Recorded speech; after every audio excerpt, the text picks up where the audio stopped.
मुलांनो, आपण एकूण 4 भागामध्ये जो 4.1 आहे म्हणजेच हिस्ट्री ऑफ नॉव्हेल हा जो प्रकार आहे हा 4 ह्याच्यात पाहणार आहे, कारण त्याचा डिटेल स्टडी केला पाहिजे. या प्रकाराला काय पॅसेज येणार नाही तुम्हाला परीक्षेमध्ये, डायरेक्ट प्रश्न उत्तर असणार आहेत आणि ती तुम्हाला पाठ असायला पाहिजे. अशा वेळेस तुम्ही प्रॉब्लेम मध्ये येऊ शकताय. म्हणून 4 छोटे छोटे विभागामध्ये आपण हिस्ट्री ऑफ नॉव्हेल मांडणार आहे. पहिले जे 2 प्रकार आहेत, 2 आपण भाग आहेत ते प्रसिद्ध केलेले आहेत. आज आपण तिसरा भाग बघणार आहे आणि तिसऱ्या भागाचं नाव आहे एलिमेंट्स ऑफ नॉव्हेल किंवा एलिमेंट्स ऑफ नॉव्हेला. तर बघूया आपण कुठले कुठले एलिमेंट्स आहेत. एलिमेंट्स म्हणजे घटक. कुठले घटक आहेत? Elements of novel. नॉव्हेलचे असणारे हे घटक आहेत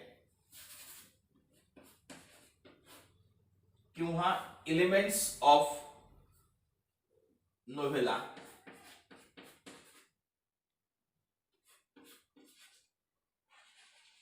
आता हे 2 प्रकार आपण बघितलेत. नॉव्हेल म्हणजे काय, आता त्याचे घटक कुठले हे पाहणार आहे. पाठ नंबर 175 वर आपण घटक पाहणार आहे, अगदी थोडक्यात बघणार आहे. There are 6 elements. लेखक सांगतोय 6 एलिमेंट्स आहेत, 6 घटक आहेत. इसेन्शियल आवश्यक आहेत ते 6 घटक ऑफ नॉव्हेल और नॉव्हेला. नॉव्हेल असो किंवा नॉव्हेल असो, कादंबरी किंवा छोटी कादंबरी, याच्यासाठी हे 6 घटक खूप महत्वाचे आहेत. ऑल दीज फॅक्टर्स, हे जे सगळे फॅक्टर्स आहेत म्हणजेच एलिमेंट्स आहेत, घटक आहेत, मे बी रिलेटेड. हे सगळे रिलेटेड असू शकतात, हे सगळे संबंधित आहेत टू वन अनदर. हे एकमेकांशी संबंधित असतात इन द वर्क मध्ये म्हणजेच कादंबरीमध्ये, त्याच्या कथानकामध्ये. हे 6च्या 6 घटक एकमेकांशी निगडीत आहेत, रिलेटेड आहेत बाय अन ऑथर. आणि हे रिलेशन्स कोण निर्माण करतं? ऑथर, लेखक. ऑथरनं, लेखकानं हे सगळ्यांची गुंफण केलेली आहे मला या 6 एलिमेंटची. आणि त्यातला पहिला एलिमेंट आहे तो आहे theme.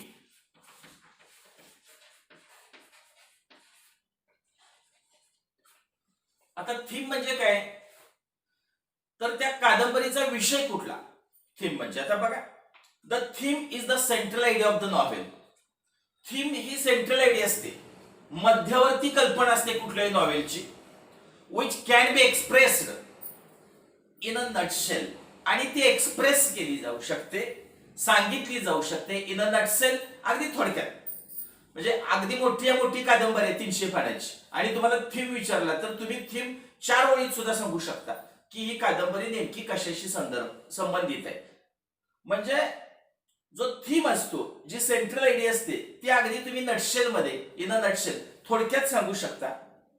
It is a philosophical statement. सगळ्या कादंबरीविषयी असणारं ते तात्विक भाष्य असतं. फिलॉसॉफी म्हणजे तत्वज्ञान. त्या सगळ्या कादंबरी, ही सदरची कादंबरी धरणग्रस्तांवर आधारित आहे. या कादंबरीमध्ये धरणग्रस्तांची सुख आणि दुःख मांडण्याचा प्रयत्न केलेला आहे. झालं, संपूर्ण कादंबरीवर धरणग्रस्तांविषयी असणाऱ्या फक्त 2 ओळीत 3 ओळीत मी स्टेटमेंट केलं. अशा प्रकारे ते फिलॉसॉफिकल स्टेटमेंट असतं. ऑर ट्रुथ किंवा सत्य मांडलं जातं. कादंबरीत जे आहे ते फक्त 3-4 ओळीत सत्य सांगितलं जातं. Which the writer has put fourth, की जे सत्य किंवा जी गोष्ट लेखकाला मांडायचे, पुट फोर्थ करायचे through the narration of the series of events. जेव्हा लेखकाला ह्याच्या सिरियल मध्ये, सिरीज ऑफ इव्हेंट्स, घटनाक्रम म्हणून या सिरीज ऑफ इव्हेंट्स मध्ये जेव्हा लेखकाला, परत ती लाईन वाचा म्हणजे सगळी लक्षात येईल. It is a philosophical statement, हे तत्वज्ञानपर असणारं भाष्य असतं. ऑर अ ट्रुथ किंवा ते कादंबरीचं सत्य असतं. Which the writer has put fourth, हे सत्य लेखकानं मांडलेलं असते थ्रू द नॅरेशन, आपल्या कथानकातनं मांडलेलं जातं. Narration of the series of events in the story.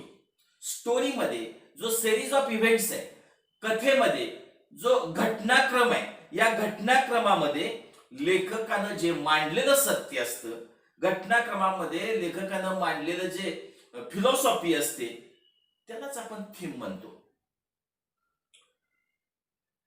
And characters acting in a particular setting, आणि पात्र त्यातली ज्या विशिष्ट अशा सेटिंग मध्ये काम करतात. म्हणजे समजा धरणग्रस्तांवर कादंबरी आहे, तर धरणग्रस्तांच्या सेटिंग मध्ये सगळी पात्र असतात.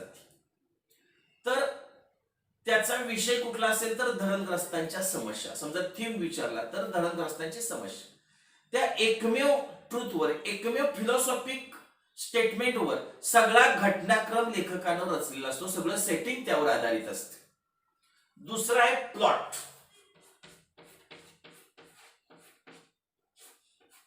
आता प्लॉट म्हणजे कथानक असतं कादंबरीचं. Plot is essentially the story. Plot ही खरं स्टोरीच असते, कथाच असते. Or the course of event, किंवा घटनाक्रम असतो कोर्स ऑफ इव्हेंट म्हणजे, that make up the theme. आणि त्यामुळे थीम तयार होतो. ज्या घटनेवर, ज्या घटनाक्रमावर, ज्या कथेवर ती कादंबरी असते तो त्याचा प्लॉट असतो, तो त्याचं कथानक असतं. इट इज क्रिएटेड, हा जो प्लॉट असतो तो तयार होतो, created by the conflict either internal or external. Plot मध्ये कॉन्फ्लिक्ट असतो, प्लॉट मध्ये संघर्ष असतो म्हणा. आणि जो संघर्ष असतो तो एक तर इंटरनल असतो. इंटरनल म्हणजे कंसात सांगितले inside the mind of the character.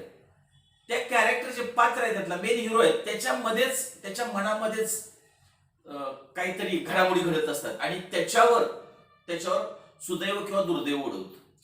अशा प्रकारे जो संघर्ष असतो कादंबरीतला, तो संघर्ष एकतर पात्राच्या अंतर्गत असतो किंवा एक्सटर्नल म्हणजे दुसऱ्या कुठल्या तरी, इथं सांगितले विथ अदर कॅरेक्टर्स. हा संघर्ष दुसऱ्या कुठल्या तरी पात्राबरोबर असतो, खलनायकाबरोबर असतो, ऑर एंटाइटीज किंवा दुसऱ्या कुठल्या तरी संस्था, संघटना यांच्या बरोबर असतो. Plot may be simple. आता हे जे प्लॉट जो असतो, कथानक जे असतं ते एक तर साधं असतं, म्हणजे वन प्लॉट. साधं म्हणजे काय, एकाच व्यक्तीविषयी सगळी कथा. ऑर कॉम्प्लेक्स किंवा गुंतागुंतीचं असतं. आता गुंतागुंतीचं म्हणजे काय, consisting the interweaving of many subjects. त्या प्लॉट मध्ये इंटरव्ह्यूइंग असतं, विणलेलं असतं, आतल्या जाळ्या असतात. कशाच्या, मेनी सब प्लॉट्स, अनेक कथा. रामायण म्हटलं तर रामायणामध्ये शबरीची कथा, लक्ष्मणाची वेगळी कथा आहे, प्रत्येक त्यातली जी पात्र आहेत. रामाची वेगळीच कथा आहे, परत सीतेची त्यात वेगळी कथा आहे, जनक राजाची वेगळी कथा आहे, श्रावण बाळाची वेगळी कथा आहे. अनेक सबप्लॉट्स त्यामध्ये आलेले आहेत आणि त्यामुळं तो प्लॉट जो आहे तो कॉम्प्लेक्स झालेला आहे. पण साधी लाकूड तोड्याची कथा आहे, त्यामध्ये एकच कथानक आहे, त्यामुळे तिथं जो प्लॉट आहे तो सिंपल प्लॉट आहे. प्लॉटचे दोन प्रकार आहेत, सिंपल आणि कॉम्प्लेक्स. आणि त्यामध्ये सगळ्यात महत्वाचं म्हणजे कॉन्फ्लिक्ट दाखवला जातो, संघर्ष दाखवला जातो. तो व्यक्तीच्या अंतर्मनाशी असतो किंवा त्या व्यक्तीचा बाह्य इतर व्यक्तींशी किंवा इतर संस्थेशी असतो. पुढचा पार्ट आहे तो म्हणजे कॅरेक्टर, पात्र. आता एखाद्या कादंबरीमध्ये जी पात्र असतात त्याच्या संदर्भात बघूया. Characterisation is related to the plot. आता जे पात्र परिचय जो असतो सगळा हा कुणाशी रिलेटेड असतो तर त्या प्लॉटशी, ज्याच्याशी निगडीत कथानक आहे त्या पद्धतीनं धरणग्रस्ताशी निगडीत कादंबरी लिहिणार असणार तर पात्रही धरणग्रस्ताशी निगडीतच असतात. Characterisation is related to the plot as the course of event takes place. जेव्हा कोर्स ऑफ इव्हेंट होतो म्हणजे घटनाक्रम सुरू होतो तेव्हा मग ही सगळी कॅरेक्टर त्याला जोडली जातात. एक एक कॅरेक्टरची त्यामध्ये भर पडत जाते because of the certain behaviour of the character. कशामुळं तर सर्टन बिहेवियर, काहीतरी विशिष्ट बिहेवियर होते पात्रांची. म्हणजेच त्या कथानकामध्ये जी पात्र आहेत त्यांच्या जीवनातील काही घटनांशी निगडीत इतर पात्र पुन्हा त्याशी जोडली जातात. पुढे काय सांगितलं, depiction of character can range. आता जे डिपिक्शन म्हणजे चित्रण, डिपिक्शन ऑफ कॅरेक्टर, पात्राचं जे चित्रण असतं, can range from the thumbnail sketch to deep.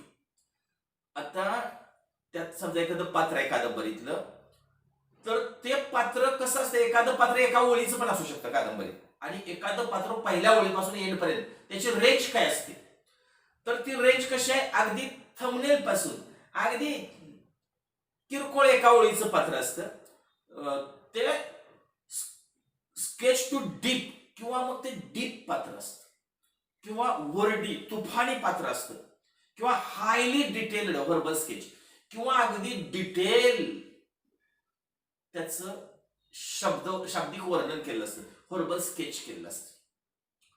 म्हणजे जे पात्र असतात ते कदाचित नुसतं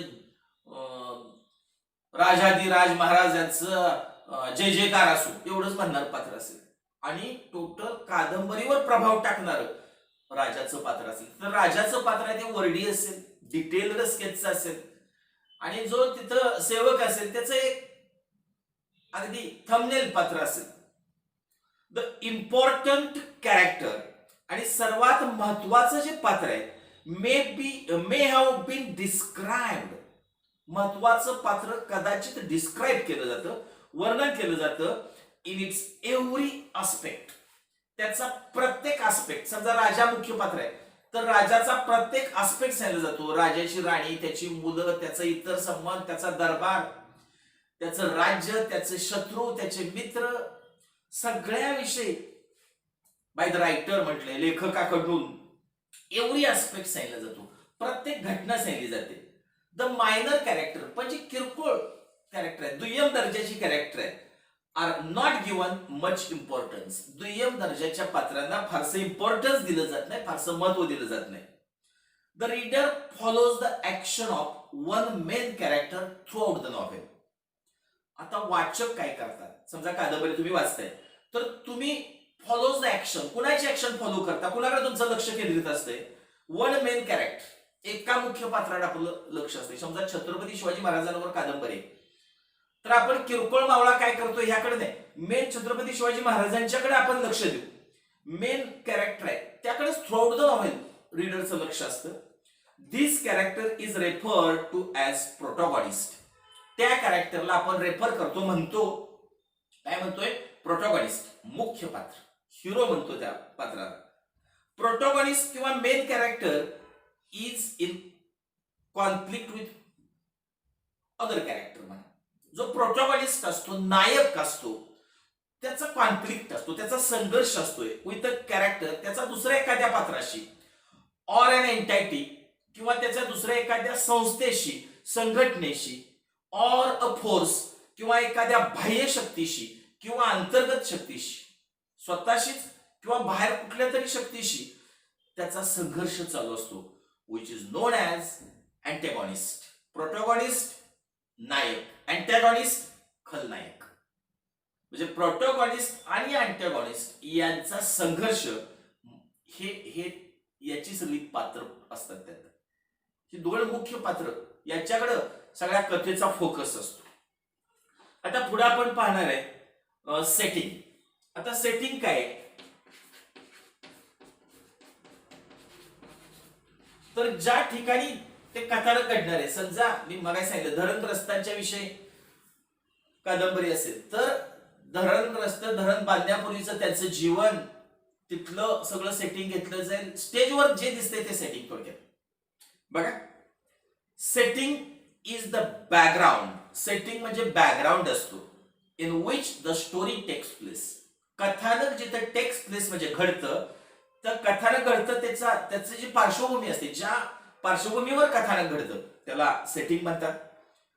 देर are several aspects of setting, सेटिंगच्या अनेक आस्पेक्ट्स आहेत, सेटिंगच्या अनेक बाजू आहेत म्हणूया आपण. इट इन्क्लुड्स प्लेस, सेटिंग मध्ये कोण इन्क्लूड असतं, सेटिंग मध्ये कुणाकुणाचा समावेश होतो, प्लेस, कथानक घडलं कुठं, पिरियड, कथानक कोणत्या कालखंडात घडलं, टाइम, कथानक घडण्याची वेळ कोणती, त्याचं क्लायमेट, हवामान काय, और वेदर, तिथलं असणारं वातावरण कसं आहे, आणि लाईफस्टाईल, आणि ती लाईफस्टाईल कशी आहे, जीवनशैली कशी आहे, ह्या सगळ्या गोष्टी सेटिंग मध्ये खूप महत्वाच्या आहेत. Plot and character are the two major elements. जो प्लॉट असतो, कथानक असतं किंवा पात्र असतात, ही दोन मुख्य घटक आहेत that are affected due to setting. Setting परिणाम करत. कुणावर परिणाम करतंय? जसं सेटिंग असतं, सेटिंगचा प्रभाव कुणावर पडतो? त्या कथानकावर, प्लॉटवर आणि त्या पात्रांवर. पात्रांना जसं सेटिंग असतं तशीच ऍक्शन्स घ्याव्या लागतात, तशी शब्दशैली त्यांची असावी लागते, तसंच त्यांचं वागणं असावं लागतं. आणि म्हणून सेटिंग एक महत्वाचा घटक आहे. त्याच्यानंतर आपण पाहतोय कॉन्फ्लिक्ट, संघर्ष. आता कादंबरीमध्ये काही कॉन्फ्लिक्टच नाही, काही संघर्षच नाही, तर कोण बघायला येणार? सकाळी उठलाय, दात घासत बसलाय 15 मिनिटं, आवरायला घालवला अर्धा तास, पुन्हा नाश्ता करायला झाला पिक्चर, कोण बघणार? कथेमध्ये संघर्ष पाहिजे, कॉन्फ्लिक्ट पाहिजे.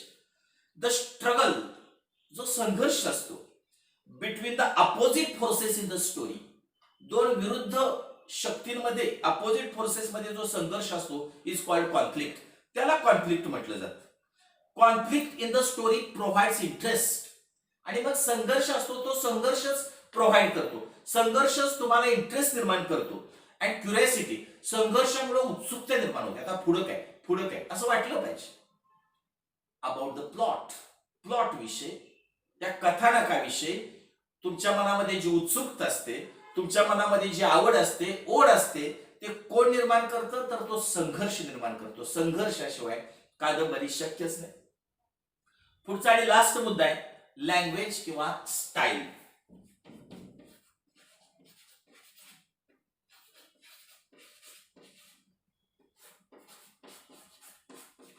आता ज्या पद्धतीनं ते लिखाण काम केलं असतं,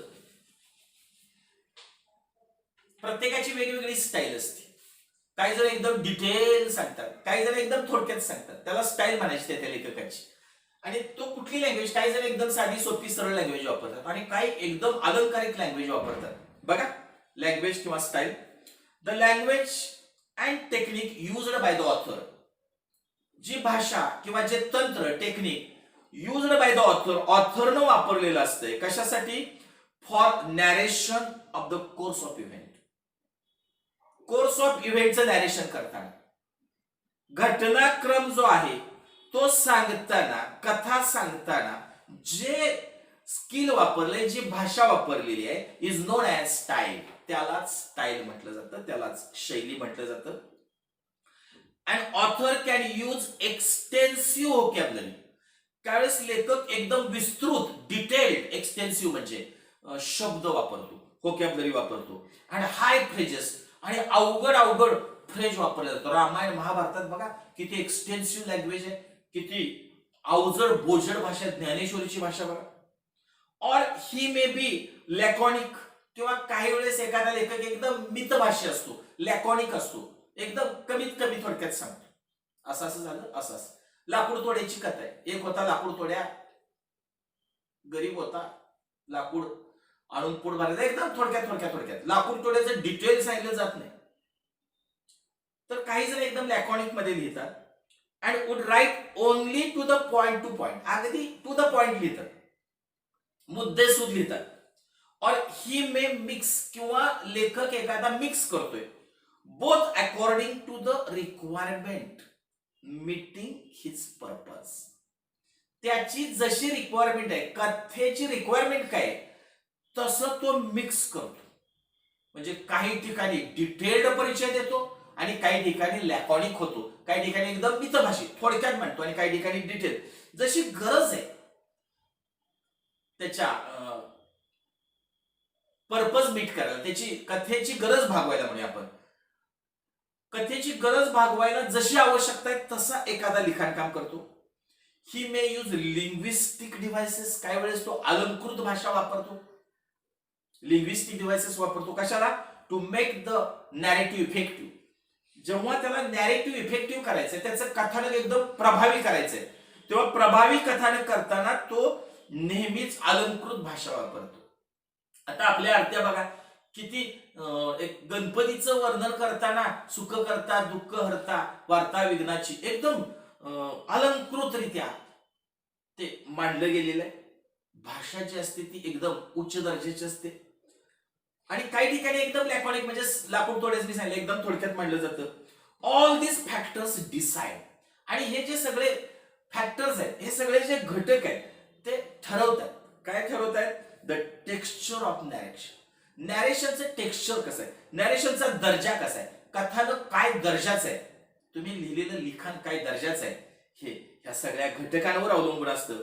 and create and impact on the reader, आणि या सगळ्याचा वाचकाच्या मनावर इम्पॅक्ट होतो. म्हणजे कादंबरी तुमची कशी आहे तर हे सगळ्यावर अवलंबून आहे. कादंबरीचा विषय कसा आहे, थीम काय,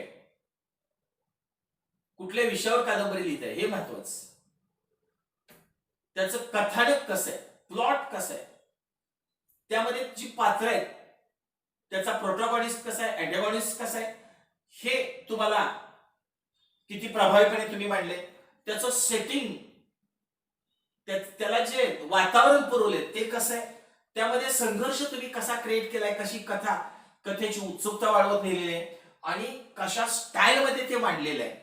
अशा प्रकारे तुम्हाला वेगवेगळ्या हे जे घटक आहेत 6 यावर नोट्स विचारली जाईल आणि तुम्हाला हे डिटेल माहित पाहिजे. आणि मग मी गाईड काढलेले आहेत त्यामध्ये ह्याच्या अगदी डिटेल आणि अत्यंत सोप्या शब्दात त्याच्या नोट्स पुरवलेले आहेत. आणि हे तुम्हाला जो हिस्ट्री ऑफ नॉव्हेल आहे हा पाठांतर करावा लागेल तर आणि तरच याची मार्क्स मिळू शकतील. धन्यवाद.